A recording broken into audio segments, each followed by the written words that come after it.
말씀드리겠습니다. 삼성바이오로직스가 증선이 거래 정지 결정에 대해서 행정소송 및 집행정지, 가처분 신청에 나설 계획을 밝혔습니다. 삼성이 지금 해야 할 것은 법적 대응이 아닙니다. 4억 8천억의 분식회계라는 세계적으로도 유례를 찾아보기 힘든 대형 경제 범죄에 대한 사과부터 해야 합니다. 그런데 이재용 부회장이라며 국민들은 묻고 있습니다. 분식회계를 진짜 책임져야 할 사람은 회계법인도 국민연금도 아닌 이재용 부회장입니다.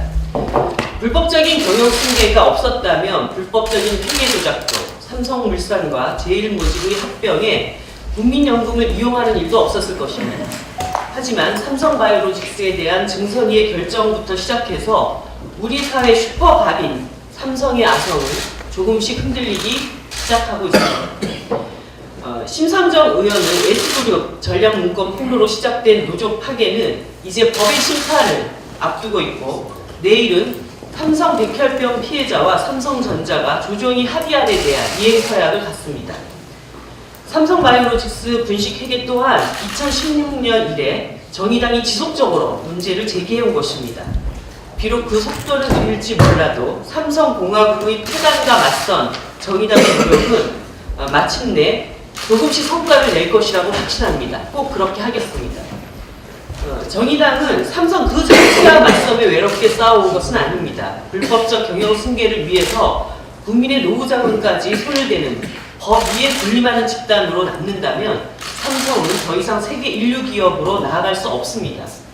삼성을 정상적이며 존경받는 기업으로 만들기 위해서 삼성 스스로 접근해야 할 것이며 그럴 때 대한민국 또한 재벌공화국을 넘어 나라다운 나라로 나아가게 될 것입니다. 정의당은 앞으로 이를 위해서 지속적인 노력을 해갈 것임을 국민들 앞에 다시 한번 약속드립니다.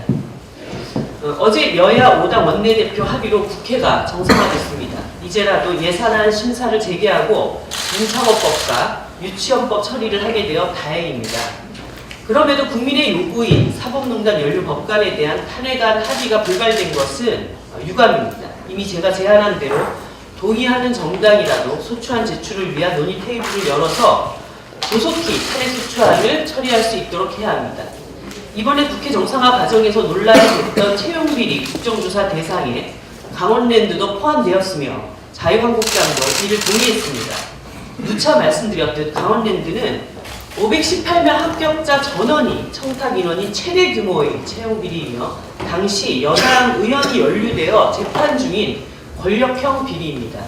정의당은 수많은 청년들을 들러리 세워 낮밤의 눈물을 흘리게 만든 이 사건의 실체를 철저히 밝힐 것입니다. 한 가지만 마저 말씀드리겠습니다. 어제 정부가 하해치유재단의 해산을 결정했습니다. 당연한 결정이고 환영합니다.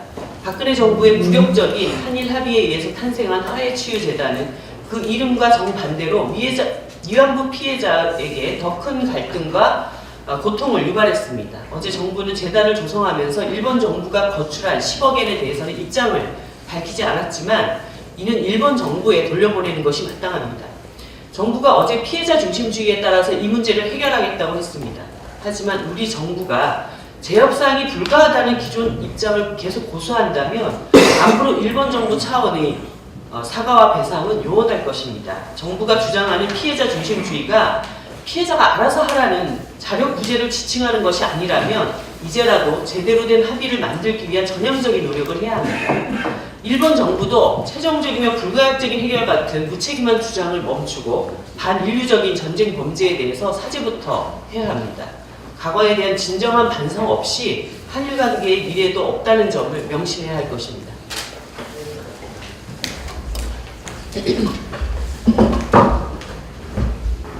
어제 원내 5당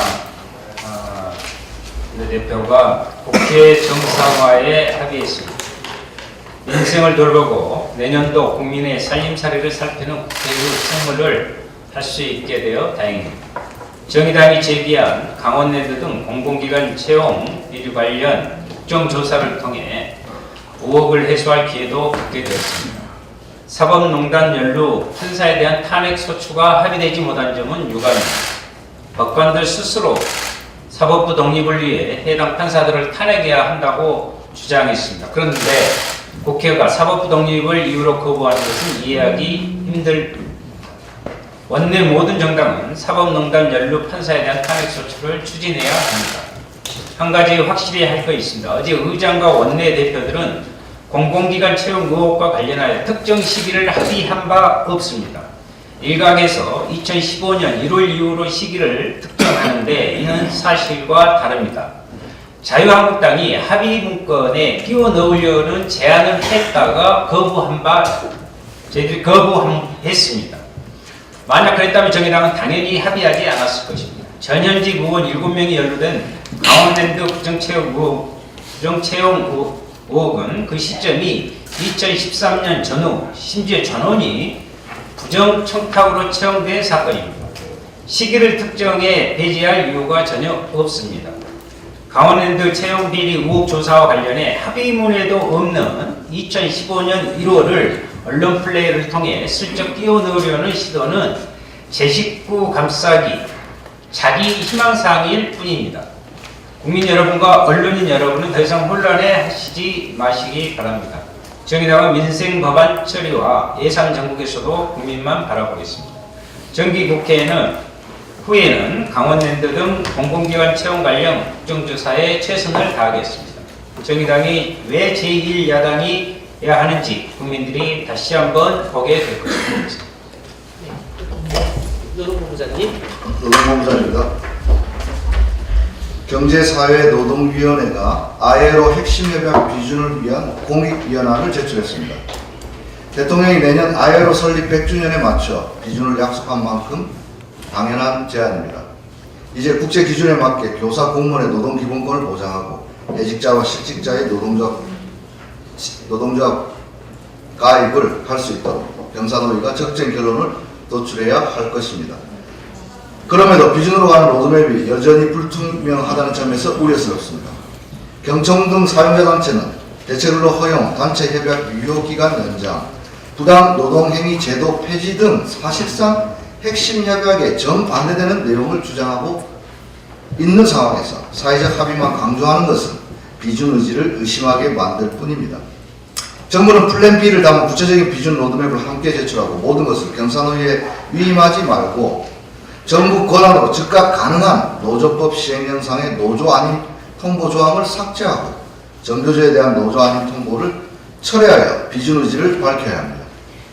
해직 공무원들의 복직 조치 역시 정부 의지를 보여주는 중요한 전례입니다. ILO 핵심협약 비준을 위한 사회적 합의를 위해서는 최근 탄력 근로제 단위 기간 확대 문제로 경색된 노정관계를 풀어야만 합니다.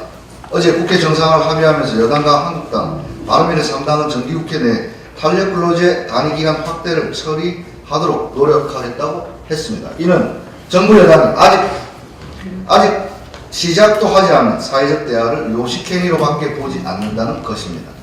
탄력 근로제 확대는 사회적 대화를 무시하고 초고속으로 처리하면서 ILO 핵심 협약은 사회적 대화를 이유로 기약도 없이 늘어지고 있는데 노동계가 정부를 어떻게 신뢰하겠습니까? 노조와 권리를 보장하기 위한 ILO 핵심 협약을 추진하겠다면 노조와 대화하는 태도부터 바꿔야 합니다. 그렇지 않다면 ILO 협약 비준은 겉만 번지르르한 액세서리 같은 국정 목표가 될 것입니다. 정부 여당은 모순적이고 이중적인 노정 대화의 태도를 바꾸고 탄력 근로제 연내 처리 방침을 처리하십시오. 이상입니다. 네. 자, 다른 분 더 없으십니까? 그러면 이어서 회의를 하겠습니다. 일단